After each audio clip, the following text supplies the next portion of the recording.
Umilaw na. Ang ganda, no? Ayan, kung gusto mo, nasa yellow basket lang to. Pero yung topic natin ngayon is, ano nga ba ako na-inspired mag-vlogging? So, sino nga ba yung inspirasyon kong mag-vlog? Actually, nag-umpisa ako noong 2019 until now. And sa totoo lang, wala akong specific person na inspirasyon sa pagbablog. Kasi, kaya lang naman ako nahikayat na mag-vlog. It's because na madaming vloggers ako nakikita at napapanood dati sa YouTube na kumikita.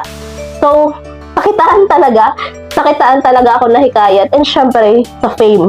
Kasi 'di ba pag kumita ka, magiging famous ka din. So parang ganoon.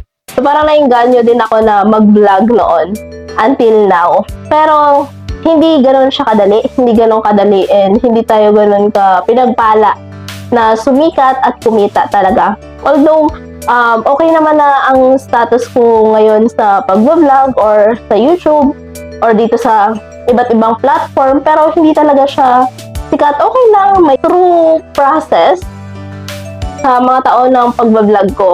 Napapansin ko lang naman dun is, marami naman akong learnings na natutunan, and yun yung isa na sa pinagpapasalamat ko. And at the same time, yung pagharap sa camera like this, na hindi ka na nahihiya, and yung pagsasalita, di ba, nai-enhance, nai-improve. So, yun yung mga learnings na hindi talaga mababayaran. Although na, syempre, umaasa pa rin tayo na sumikat, umaasa pa rin tayo na kumita, pero hindi talaga siya ganun kadali.